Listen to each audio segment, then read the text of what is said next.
2 Timoteus 2 vers 15.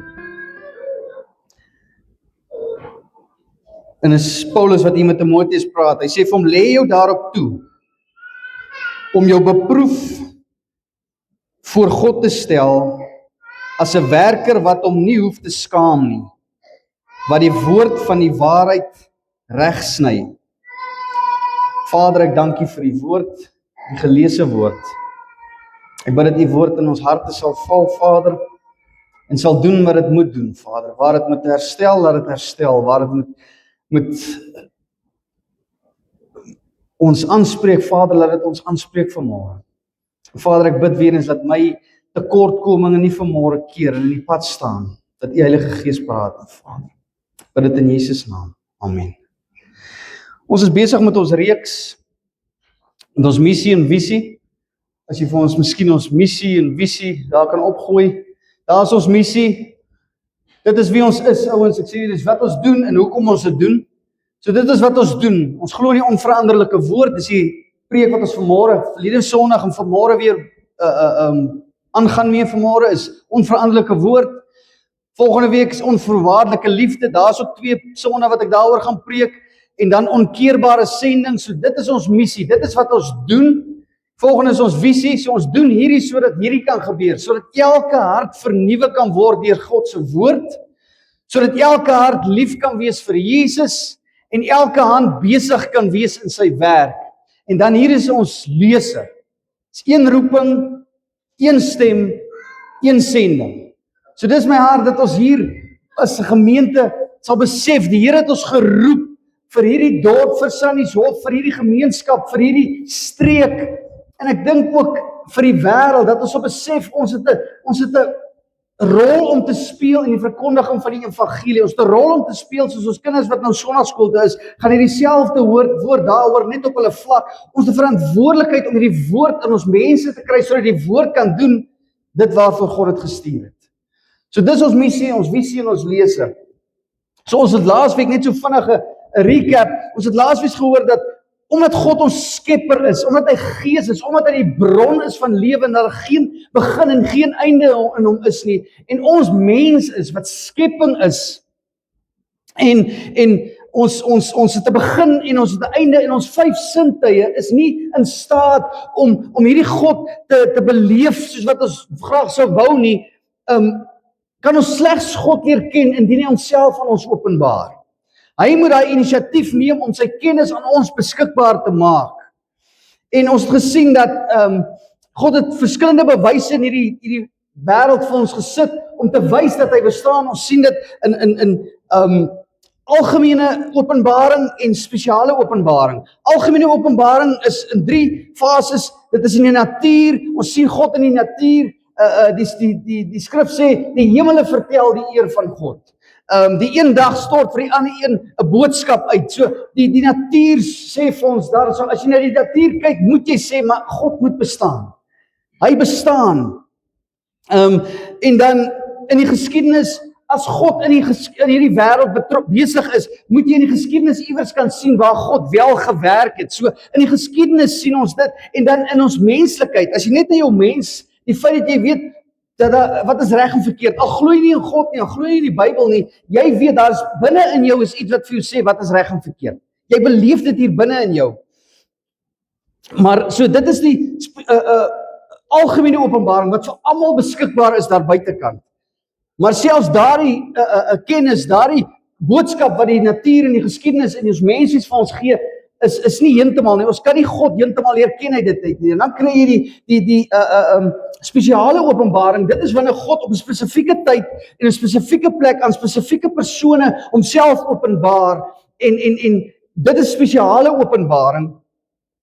En ons sien dit in die profete wat ons in die Ou Testament gehad het, die skrifte van die Ou Testament, toe Jesus afgekom het aarde toe, en dan in ons Bybel vandag. Dis spesiale openbaring hierdie. Maar die probleem is sonder God se ingryping, sonder dat die Heilige Gees ingryp, is die algemene openbaring en die spesiale openbaring maak nie vir ons sin nie. Want ek sê weer, sonder die Heilige Gees maak hierdie woord, jy kan dit in jou hand hê, jy kan dit lees, maar as die Heilige Gees dit nie vir jou openbaar nie, maak dit nie sin nie. En daarom ek het laasweek die voorbeeld gebruik van my suster met die mure. Sy het gee vir die mure buitekant kos sodat hulle nie in die huis moet inkom nie. En al manier hoe hulle het al beleef, as sy nader gekom het om kos uit te gooi, dan ervaar hulle haar goedheid. En wanneer die kinders kom of hulle maak die gras nat, dan word die neste verspoel. Hulle ervaar dit en die kinders skop die neste om, so hulle beleef dit, maar hulle kan nie weet wie my suster is as mens nie. Hulle ken nie haar hart nie, hulle weet nie, hulle sien net hierdie goed gebeur.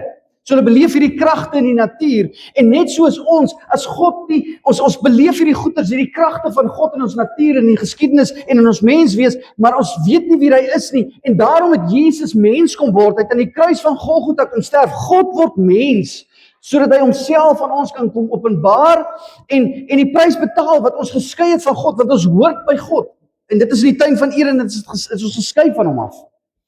En God geestelik word hy muur, en hy kom na ons neste toe, en hy kom loop in ons tonnels, en hy beleef ons seer, en ons hartseer, en hy beleef ons nood, en hy openbaar hierdie liefdevolle God, agter hierdie kragte in die natuur, in die geskiedenis, en in ons menswees. Dis wie hy is. So hy word die ware tolk van hierdie stemme, wat daar buite kan praat. Dit is wie hy is. En toe hy klaar is met sy werk aan die kruis van Golgotha, hy vaar op na die hemel, toe hy weer eens buite ons 5 sintuie se bereik. Ons kan hom nie sien nie, ons kan hom nie voel nie, ons kan hom nie beleef, ons kan nie. Maar hy sê, ek laat julle nie as wese agter nie, ek stuur die Heilige Gees vir julle. Sodat hy in julle harte kan kom woon, sodat hy julle kan herinner aan wat ek gesê het, en sodat hy die woord van God, sy woord vir ons kan openbaar. Sodat dit vir ons kan sin maak. So hierdie woord van God, hierdie woord, geactiveer deur die Heilige Gees, is God se spesiale openbaring aan ons vandag. Dit is hoe ons weet wie God is, dit is hoe ons weet hoe ons moet gered word, en uit daai wete, hierdie wete, bring ons dan vandag by 2 Timoteus, by ons skrif van vandag. Nou sommige sê 2 Timoteus was Paulus se laaste brief ooit voor hy dood is. Nou indien dit so is dit sy laaste opdrag aan die kerk. Dit was sy swanesang. Hulle sê daar so 'n verhaal wat sê dat indien 'n swaan is gewoonlik stil, maar wanneer hy begin sterf, dan sing hy sy mooiste lied. So hierdie was Paulus se mooiste lied, sy laaste swanesang. En omdat dit sy laaste woord in die kerk was, moet ons dit met erns opneem. Ons moet dit aan ons lyf voel en ons moet daarop agslaan. Ek meen, dit is belangrik as dit sy laaste brief aan die kerk was. En die geestelike wysheid het Paulus geweet dat sy einde van sy dae nou nader kom, dat sy marteldood voor die deur lê. Hy het dit geweet. En soos 'n sterwende man met sy laaste asem sê hy vir Timoteus, preek die woord, hou aan, tydig en ontydig. Moenie stop nie. Want in Christus openbaar hierdie woord wie die skepper is. Hy openbaar vir ons hoe ons gered kan word. Hy wys vir jou hoe jy vrede met God kan hê. En hierdie woord laat, die oomblik wat jy wedergebore kind van die Here word, laat hierdie woord jou groei. Hier is waar ons groei lê. As jy sien, ons groei geestelik nie, dan vra ek vir jou, hoeveel keer lees jy in die woord van God? So maar Paulus sê vir hom so, preek hierdie woord, hou aan tydig en ontydig, maar weet dat daar 'n oppositie gaan wees. Dit gaan nie so maklik wees nie. Blaai saam met my na 2 Timoteus 3 vers 1 tot 9. 2 Timoteus 3 vers 1 tot 9. Hy sê maar weet dit, dat daar in die laaste dae swaar tye sal kom. En hier is die rede, hy sê want. Daar gaan swaar tye kom want die mens sal liefhebbers van hulle self wees. Geldgieriges, grootpraters, trotsaard, lasteraars, ongehoorsaam aan hulle ouers, ondankbaar, onheilig, sonder natuurlike liefde, onversoenlik, kwaadsprekers, bandeloos, wreed, sonder liefde vir die goeie, verraaiers, roekeloos, verwaand, meer liefhebbers van genot as liefhebbers van God. Mense wat 'n gedaante van godsaligheid het, maar die krag daarvan verloon het. Keer jou ook van hierdie mense af, want uit hulle is die wat in die huise insluip en arme vroue gevange neem wat met sonde belaai is en deur allerhande begeerlikhede gedryf word. wat altyd leer en nooit tot die kennis van die waarheid kan kom nie. En net soos Jannes en Jambres Moses teëgestaan het, so staan ook hierdie mense die waarheid teen. Mense verdorwe in die verstand, onbetroubaar ten opsigte van die geloof. Maar hulle sal nie verder voortgaan nie, want hulle dwaasheid sal vir almal duidelik wees, soos ook die van daardie manne geword het. Hy sê, daar sal swaar tye wees, terwyl jy die woord van God preek, want, hy sê sekere tipe, dan gaan hierdie sekere tipe mens binne in die kerk wees, onthou hy praat by die kerk, hy sê hierdie mense wat ek nou, en dit klink rof, hierdie tipe mens gaan binne in die kerk wees, binne in die gemeente sit, en dan hulle teenwoordigheid, hulle blote teenwoordigheid daar, dit wat hulle doen, gaan swaarigheid in die kerk veroorsaak. Hy sê hulle is mense wat bely dat hulle Christene is, mense wat lyk soos Christene, mense wat loop soos Christene, hulle lyk soos die ware Jakob, maar hulle die krag daarvan verloon. En ek het laasweek en die vorige week en die week voor dit vir julle gesê, wat is die krag van God? Romeine 1 vers 16. Die krag van God, die evangelie is die krag van God tot redding vir die wat glo. Romeine 1 vers 16. So hulle verloon die krag van God se woord, hulle verloon die evangelie van Christus Jesus. Hulle weerspreek, hulle ontken, hulle verwerp, hulle weier die evangelie van Jesus Christus. Die gevolg is, as jy nie die evangelie van Christus Jesus hoor nie, as dit die manier is hoe jy gered moet word, bly mense dan ons is geskei van die bron wat God is. Ons is geskei van die lewe. 1 Johannes 2 vers 22. 1 Johannes 2, 22. Hy sê, wie is die leenaar? Behalwe hy wat ontken dat Jesus die Christus is. Dit is die antichrist wat die Vader en die Seun loon. Ek wil hê moet sien wat hy sê. Hy sê die antichrist is die een wat die Vader en die Seun loon. Elkeen wat die Seun loon, het ook nie die Vader nie. Daar is geen ander manier om gered te word behalwe deur Jesus Christus nie. Daar is net een weg. Hy sê as jy Jesus loon, sorry vir jou, dan loon jy God die Vader dieselfde. Daar is net een weg. Een manier. So, as ons hierdie woord wat hulle teestaan, wat hulle teewerp, as hy daar, as dit gebeur, hou ons die mense weg van God af. Dis eintlik wat jy doen. So uit hulle mond uit sal jy verkeerde antwoorde kry, vir wie is ek? Waar kom ek vandaan en waarheen is ek op pad? Jy gaan nie die regte antwoorde daar kry nie.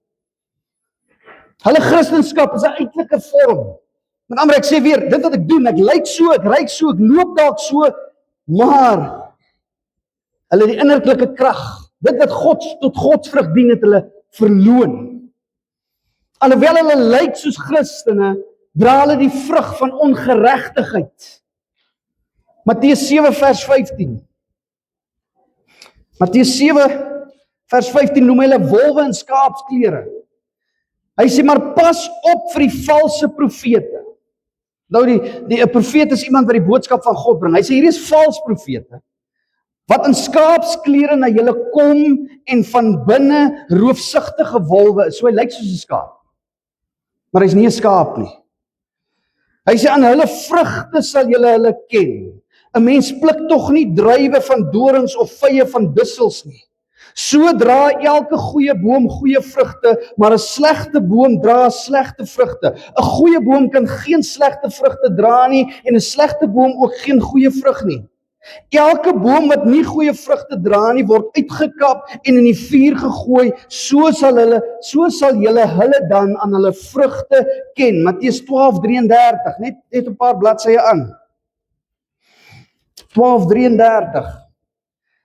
Hy sê, julle moet of die boom goed maak en sy vrugte goed, of julle moet die boom sleg maak en sy vrugte sleg, want aan die vrugte word die boom geken. Ander geslag, hoe kan julle goeie dinge praat, terwyl julle sleg is? Sien jy weer eens, kom jy by die woord? Want uit die oorvloed van die hart praat die mond. Die goeie mens bring uit die goeie skat van sy hart goeie dinge tevoorskyn, en die slegte mens bring uit die slegte skat slegte dinge tevoorskyn. Maar ek sê vir julle dat van elke ydelle woord wat die mens praat, daarvan moet hulle rekenskap gee in die oordeelsdag.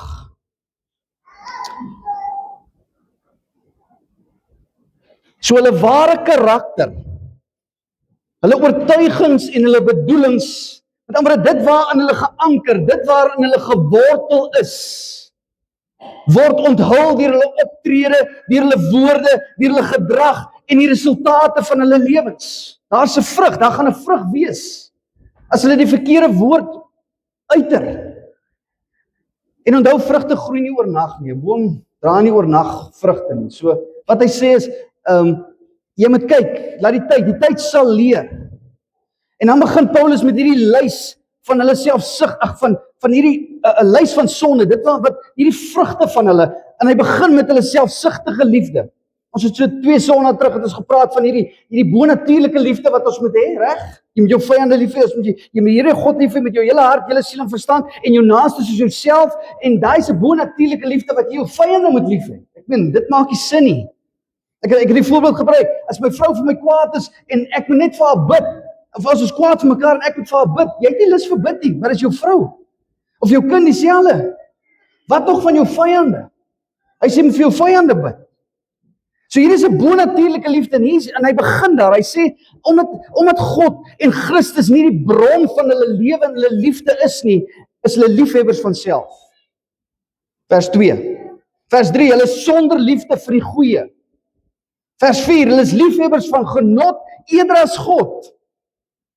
Joh, hulle is lasteraars, Gods lasterlik. Want amper dit wat hulle uiter is nie wie God is nie. Dis waarvan hy hier praat. Vers 7, hulle is die wat altyd leer en nooit tot kennis van die waarheid kom nie. Waarvan praat hy hier? Hulle spring van een lering na 'n ander lering.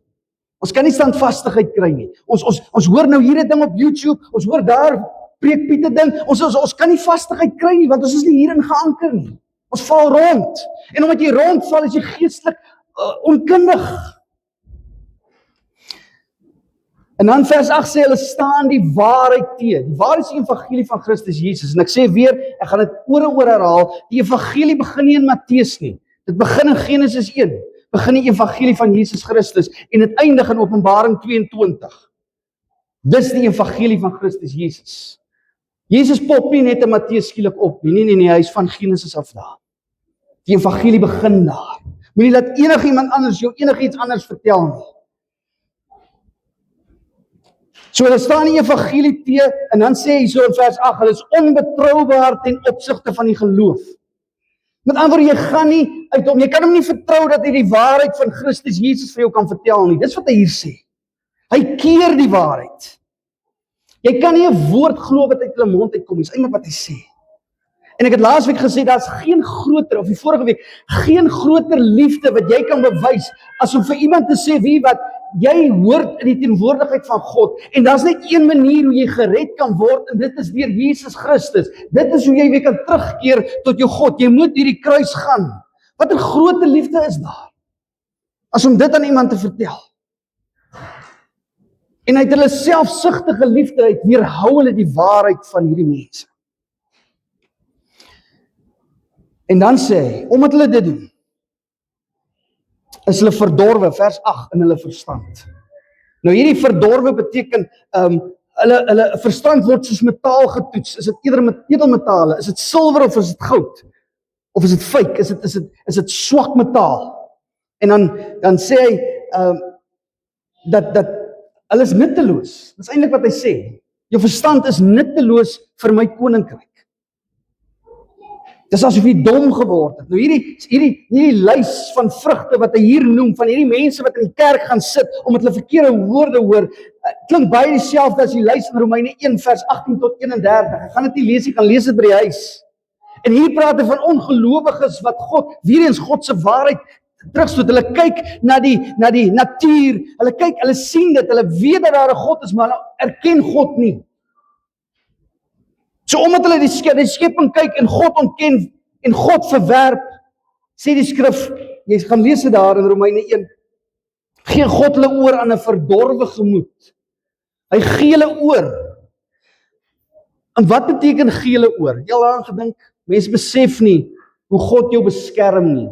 Daar is hierdie idee in die kerk dat een keer wen Satan en 'n ander keer wen God. En hoe harder jy bid, hoe meer wen God. En as jy nou nie lekker bid nie, dan wen Satan weer. Kry daai uit jou kop uit. Die duiwel is God se duiwel. Hy kan net doen wat God hom toelaat om te doen. En wanneer God hom toelaat om iets te doen, is dit tot God se eer en vir my en jou goed, al verstaan ons dit nie altyd nie. So hierdie idee wat ons uit ons koppe uitkry. So wat hy sê is, as hy hulle oorgee aan hierdie verdorwe gemoed, God, Darren, kom gou hierso. Ek wil hê jy moet dit verstaan. As hy sê hulle gee hulle oor, kom hierso, draai om.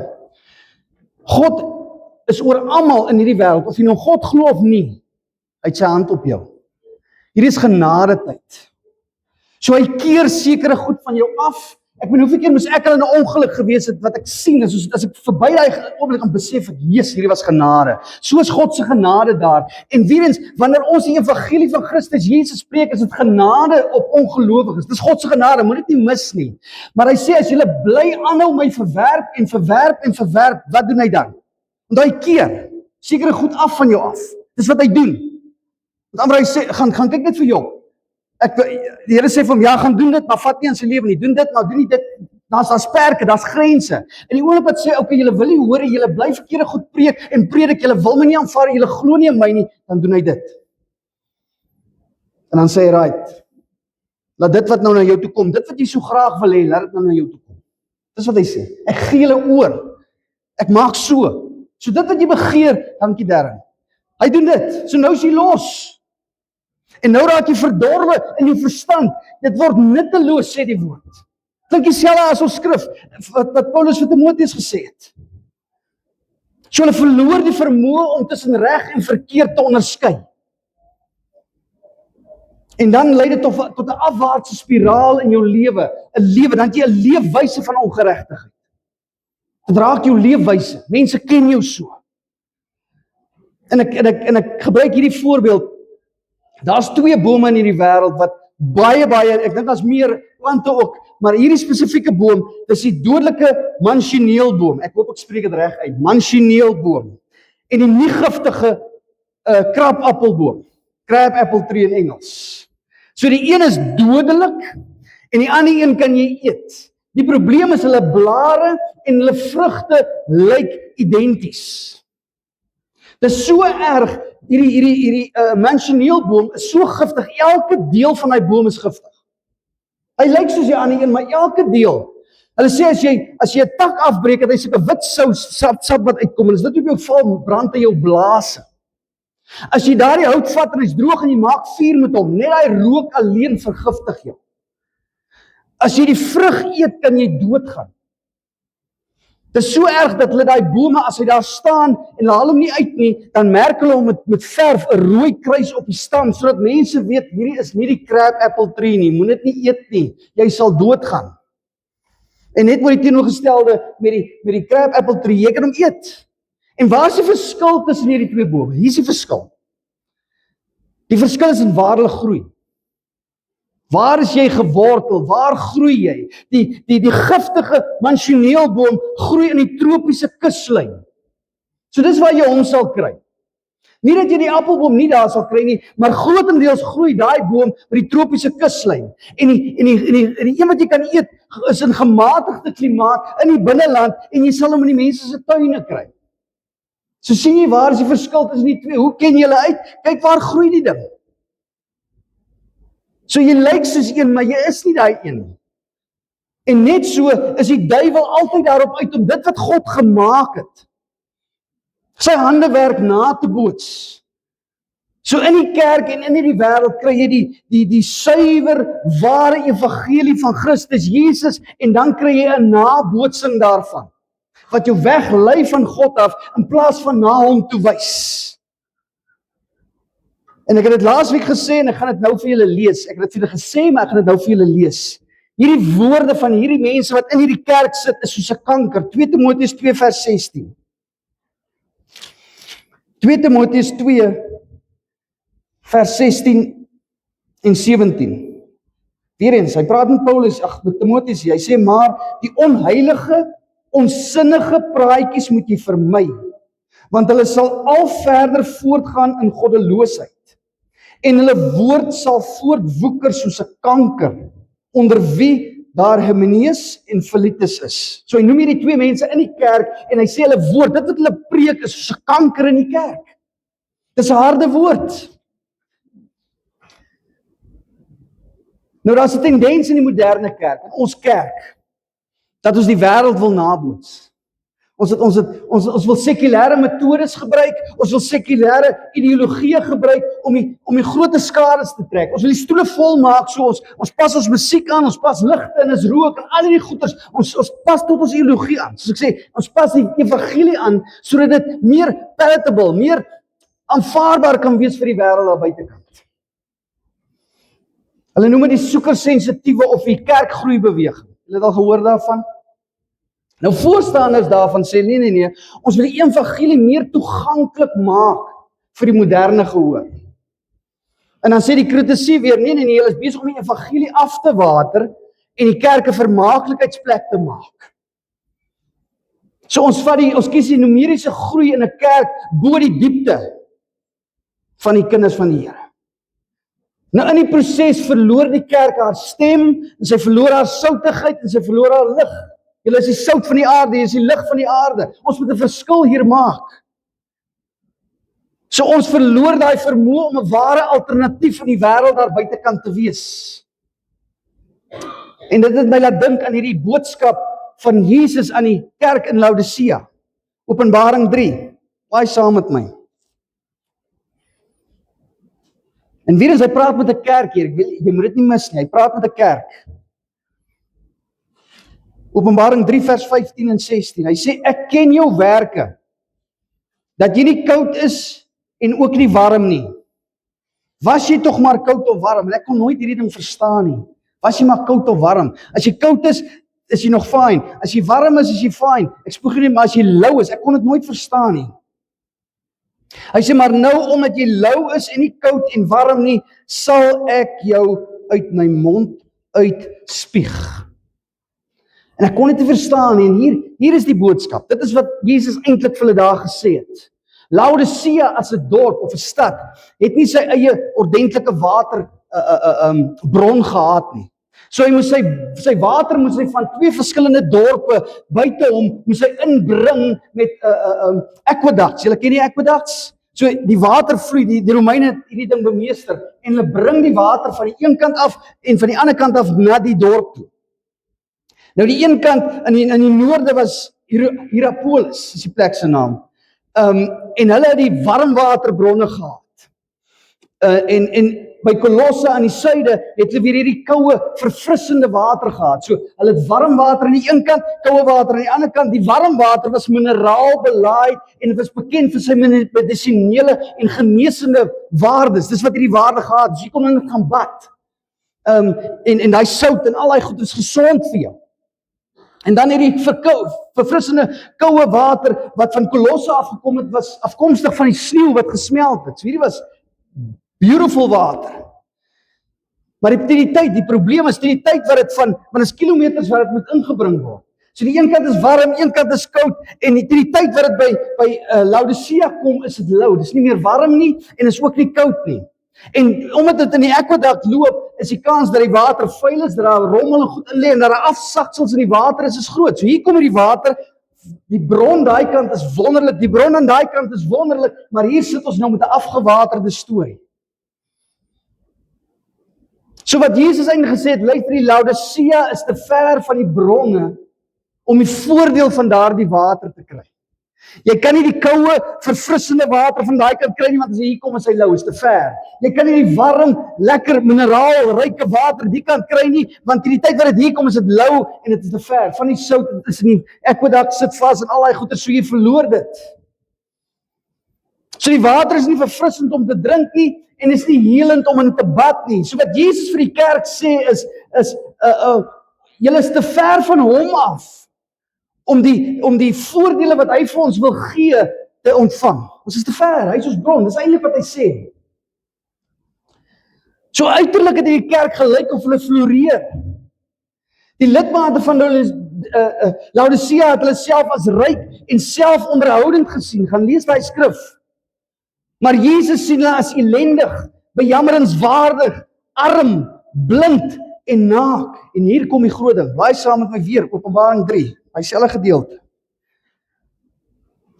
En hier praat hy met Laodicea, hy praat met 'n kerk. Hierdie is nie 'n wêreldling met wie hy praat nie, hy praat met 'n kerk. Hy sê, ek raai jou aan om van my te koop. Sien jy, waar is die bron? Praat van die bron. Hy sê, ek raai jou aan om van my te koop goud, wat riviergelouter is, sodat jy kan ryk word. Wit klere, dat jy jou kan aantrek en die skande van jou naaktheid nie openbaar word nie. En salf om jou oë te salf, sodat jy kan sien. Sien jy? Hy het nou net gepraat van die water, jy is te ver van die bron af. Hier sê, ek is jou bron, ek sal daai goed wat die water vir jou sal gee, sal ek vir jou gee. Hy sê, almal wat ek lief het, bestraf en tugtig ek, soos 'n pa. Wees dan ywerig en bekeer jou. Hy praat met 'n kerkie so ouens. Kyk, ek staan by die deur en ek klop. En hierdie gedeelte is ons so lief om te gebruik vir sendingwerk. Dis 'n wêreldling en Jesus staan by jou deur en hy klop by jou hartjies en wat hier staan nie. Hy praat met 'n kerk. Sê weer, die opskrif sendbrief, 'n 7de brief aan die gemeente van Laodicea. So Jesus sê, ek is die hoof van hierdie kerk en ek staan buite die kerk en ek klop. Dis die hoof van die kerk wat klop. Ons is die liggaam, maar die hoof is nie welkom nie. Sjoe, praat met die kerk. Hy sê, as iemand my stem hoor en die deur oopmaak, sal ek ingaan na hom toe en saam met hom maaltyd hou en hy met my. Die kerk in Christus Jesus, is geskep sodat ons spirituele, warm, genesende omstandighede kan skep en koue, verfrissende toestande kan skep. Mense het verskillende goed nodig op verskillende tye. Party sukkel met depressie, party sukkel met woede, party sukkel met goed. Die woord van die Here sê, ek het alles wat julle nodig het, is hier. Laat my woord julle bron wees. Indien die kerk te ver van die bron is ons nie warm nie, en ons is ook nie koud nie, ons is lou. Ons is nutteloos. En inteendeel, so kerk se teenwoordigheid dra by tot die duisternis van hierdie wêreld. Ons boodskap ten opsigte van die ewige lewe het nutteloos geword. Nou, ek het laas vir julle gesê, blaai saam met my na Johannes 17 vers 3. Wat is die ewige lewe? Johannes 17 vers 3.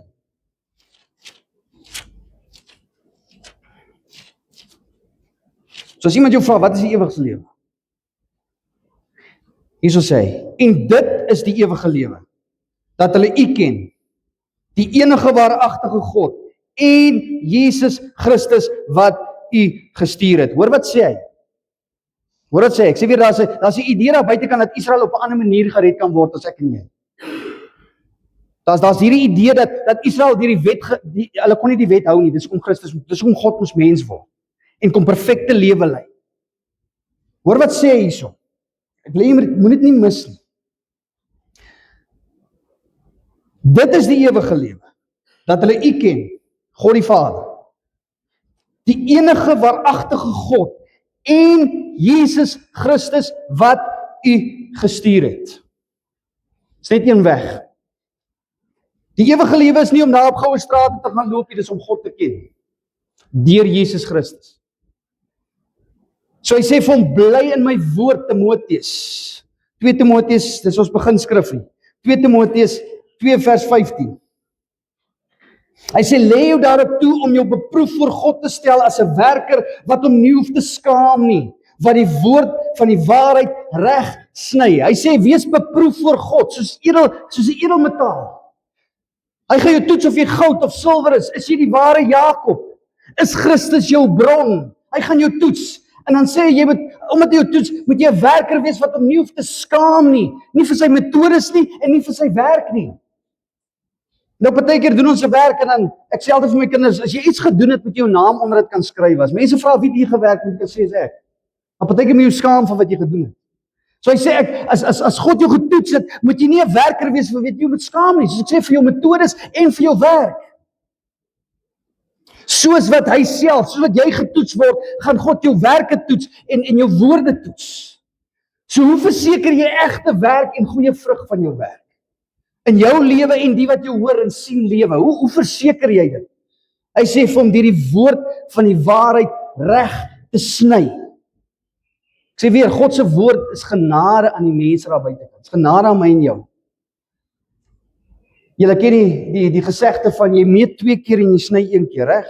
Wie het al 'n fout agtergekom dat jy goed verkeerd sny en nou is jy goed pas nie en nou moet jy weer nou gooi jy 'n stuk yster of 'n stuk hout en dit is chaos. So wat hy vir hom sê is, luister Timoteus, as jy die woord vat, meet dit 2 keer. Maak seker wat jy sê en sny 1 keer. So hier is hordes waarhede en goeders wat ons nodig het in ons lewens binne in hierdie woord. So hy sê, gaan en sny daai woord, meet dit, leer dit, en dan meet jy daai waarhede presies uit soos wat dit is. En as jy daai waarhede presies gesny het, reg gesny het, en jy vat daai waarhede, dan sal daai waarhede soos 'n chirurg, daardie kanker, daardie vals lering wat in die kerk ingevat het, sal hy uitsny soos 'n chirurg. 1 Timoteus 4 vers 16.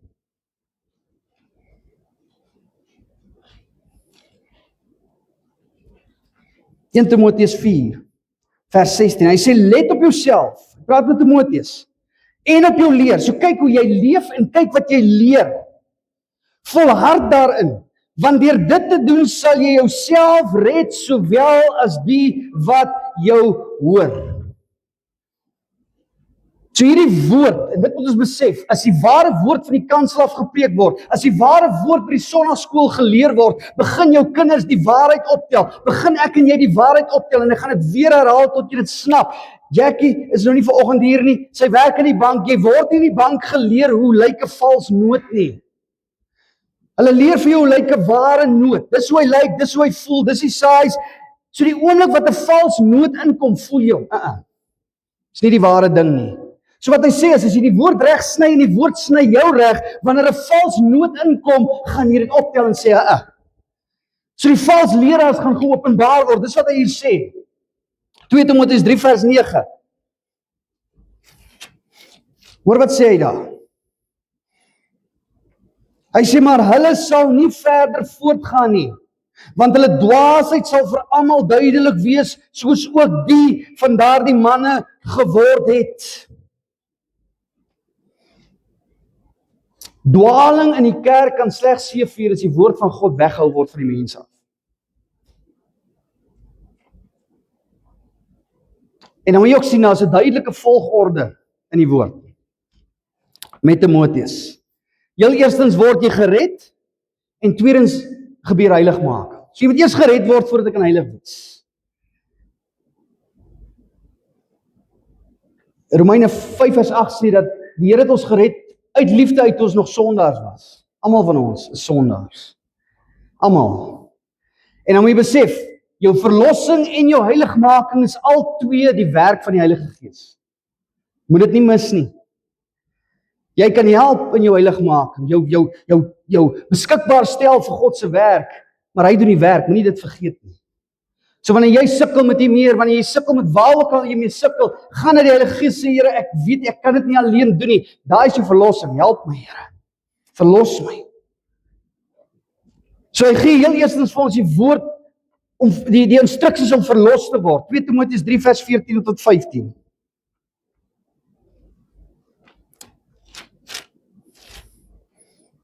Hy sê, maar bly jy in wat jy geleer het en waarvan jy verseker is, omdat jy weet van wie jy dit geleer het. Jy het nie by 'n vals ou gehoor nie. Hy sê, en dat jy van kleins af die heilige skrifte ken, wat jou wys kan maak tot saligheid deur die geloof in Jesus Christus. Hoor wat sê hy? Die skrifte wat jou wys kan maak tot saligheid in Jesus Christus. Weerens, waarvan hy praat, en op daai stadium is die Nuwe Testament nog nie geskryf nie. Dit was nog nie voltooi nie. So die skrifte wat hy daarvan praat, is die Ou Testament. Kyk waaraan anker hy dit. Hy sê dat jy van kleins af die heilige skrifte, die Ou Testament ken, wat jou wys kan maak. Die Ou Testament kan jou wys maak tot saligheid deur die geloof in Jesus Christus. Ek sê weer, dis een evangelie van Genesis af dwars deur. As jy die Ou Testament ontkoppel van Jesus Christus af, sit jy met 'n dwaalleer. Die evangelie begin in Genesis 1 en eindig in Openbaring 22. So dis die bron van reddende waarheid, Jakobus 1 vers 18. So vanaf die skrif, Jakobus 1 vers 18.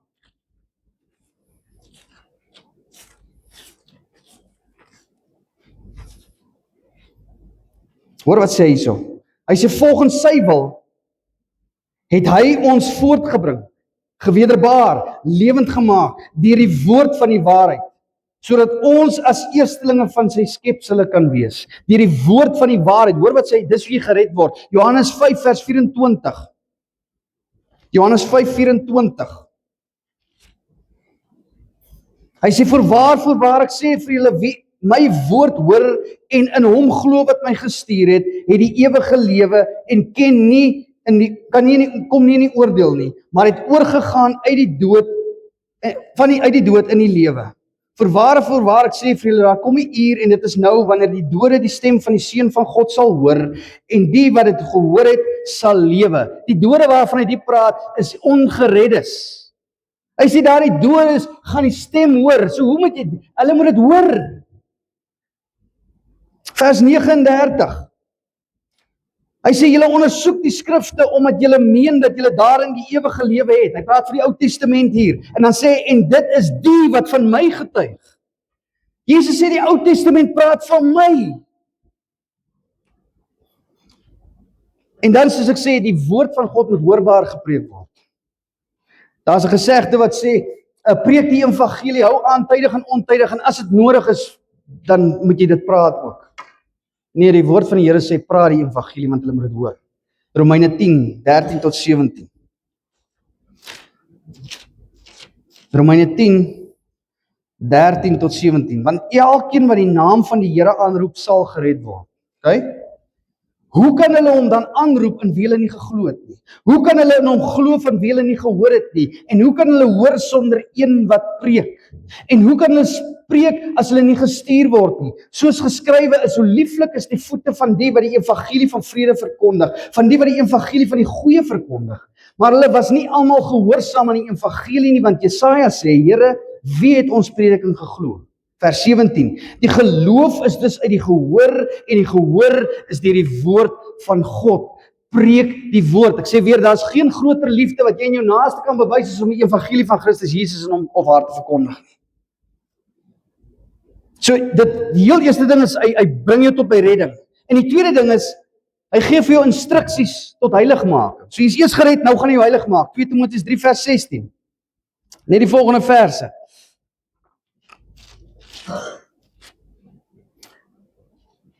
Hy sê die hele skrif is deur God ingegee en is nuttig tot lering, tot weerlegging, tot teregwysing, tot onderwysing in die geregtigheid, sodat die mens van God volkome kan wees vir elke goeie werk volkome toegerus. So hy sê heel eerstens vir die lering.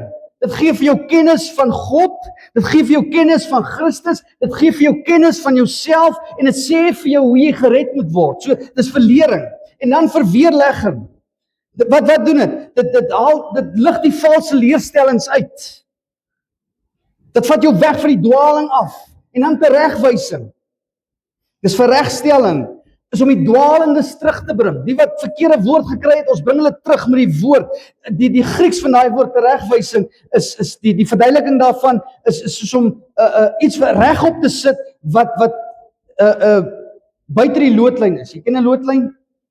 Om 'n ding regop te maak, dis wat hy Grieks eintlik sê. Dis om iets wat skeef is weer regop te bring. Dis wat hy sê. So, en dan sê, en hy sê dis tot die onderwysing van geregtigheid. So dit leer jou wat reg en heilig en regverdig is. Dit wys jou hoe om volgens God se wil te leef. En dan gee die woord ook vaderlike dissipline, tugtiging, streng metodes word ingesluit. God gaan nie net altyd vir jou maklike goedjies gee nie. Hy praat nie altyd sag en vleiend nie. En is vir ons eie beswil. Jy kan jou eie kinders kyk. Jy spreek hom aan as dit nodig is. Hoekom? Sodat, sê die skrif, jy volkome kan wees. En daardie woord volkome in die Grieks beteken vars, perfek, volledig toegerus. Soos 'n soldaat met sy volle wapenrusting. Soos 'n werker met sy volle gereedskapskas. En soos die skrif deur God gegee is, perfek is soos die bron, maak hierdie woord stadig maar seker, as jy dit inneem, maak dit jou stadig, die een wat dit lees, en gehoorsaam is aan hierdie woord, maak dit jou stadig maar seker heilig, soos jou God. En dis 'n proses wat aangaan tot Jesus kom. 1 Johannes 3 vers 2. 1 Johannes 3 vers 2. Hy sê, geliefdes, nou is ons kinders van God. Hy sê, nou is ons kinders van God, en dit is nog nie geopenbaar wat ons sal wees nie, maar ons weet dat ons, as hy verskyn, aan hom gelyk sal wees, omdat ons hom sal sien soos hy is. So hierdie woord is besig om jou te vorm na die beeld van Jesus Christus. Hy red nie net vir jou nie, hy vorm jou nou na die beeld van Jesus. Jy raak al hoe meer en meer soos hy. Jou liefde raak daai liefde op steroids, bonatuurlik. So ons moet nooit vergeet nie, die Bybel is deur God geïnspireer. Die Griek sê uitgeasem. Dis deel van hom, hierdie woord wat ons hier lees. Verloor ons daardie waarheid, het ons niks meer om aan vas te hou in die kerk. Wat ons ook al doen, laat ons nooit die Bybel opgee nie. En diegene wat ons eerbied vir hierdie woord van God wil verswak, is ons grootste vyande. Hy het Timoteus gesê, vermy hulle. So onthou, die wêreld het nie vandag vir Christus en sy kerk liewer as daai tyd nie. Moenie dit dink nie. Indien jy heilig gemaak word deur God, jy's gered en hy's besig om jou heilig te maak, en skielik begin jy nou, jy wil goddelik leef, jy begin die sonde haat, moet jy besef dat jy iewers in jou lewe die gevolge van die kruis gaan ervaar. Jy gaan dit voel aan jou lyf. Iewers gaan jy vervolging beleef. En indien jy nie vervolg word nie, indien jy nie swaar tye deurgaan nie, dan moet jy begin twyfel of jy vrede met God het. Jakobus 4 vers 4.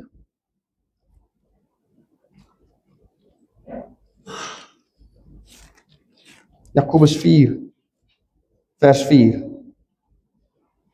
Hy sê hier egbrekers en egbreeksters. Waarvan praat hy hier? Hy praat van ouens wat die woord wat wegdryf van God af. En hy gaan vir jou verduidelik. Hy sê egbreker en egbreeksters, weet julle nie dat vriendskap van die wêreld vyandskap is teen God nie? So jy hoereer weg van my af. Jy wil vriende met die wêreld wees en nou sê jy 'n vyand van my. Hoor wat sê hy? Wie dan 'n vriend van die wêreld wil wees, word 'n vyand van God. So wie wil jy as vyand hê? Ek sê weer, die skrif sê, dit is swaar om te val in die hand van die lewende God. Die gees van die evangelie, die ware evangelie is absoluut teenstrydig met die gees van hierdie wêreld. Ons kan nie die twee bymekaar bring nie, jy kan dit nie doen nie. Nou wees die oorsprong van hierdie woord en die diepte van hierdie skrif, vind ons die antwoorde vir elke toestand van die siel binne in hierdie woord. Wat ook al jou behoefte is in hierdie wêreld, daar kan jy heling vind en verfrissing vind. Jy kan die warm en die koud vind, wat jy ook al nodig het, want dit kom van die bron af. Dit is die wapenkamer wat vir jou elke wapen kan gee, of jy nou moet aanval of verdedig, die wapen is hier in. Dit is die apteek wat vir jou die teenmiddel en medisyne kan gee vir elke geestelike wond waarmee jy loop. Nou die Instituut vir Bybelnavorsing het 'n paar jaar terug, het hulle 'n groot toets gedoen. Hulle het plus minus 200,000 Christene getoets oor 'n lang tydperk. En wat hulle getoets het as die gevolge van Bybel lees op 'n kind van die Here. Wat doen dit as 'n kind van die Here Bybel lees? Wat doen dit hier binne in jou? En hier's wat hulle bevind het. Indien jy die Bybel 1 keer 'n week lees, 1 keer 'n week, was omtrent geen verskil in die mense. 2 tot 3 keer, dan is daar 'n verskil, maar dis so klein. Maar wanneer kinders van die Here die woord 4 keer of meer begin lees in 'n week, vind daar wonderlike goed plaas. En hier's wat hulle gevind het. 'n Persoon wat die Bybel 4 keer 'n week lees, is 228%, dis baie, meer waarskynlik om die evangelie buitekant te deel. 228%. 407% meer waarskynlik om skrif te begin memoriseer. Ek memoriseer skrif.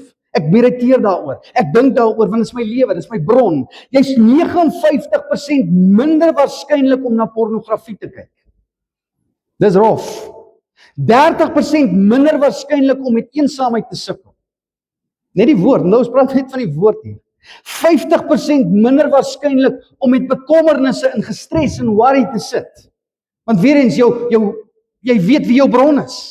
Jy's geanker in hom, jy's gewortel in hom, jy weet, hy sal jou nooit begewe en jou nooit verlaat nie. Hy sal met jou wees tot en met die volëinding van die wêreld. Wat ook al jy nodig het, sal hy vir jou voorsien.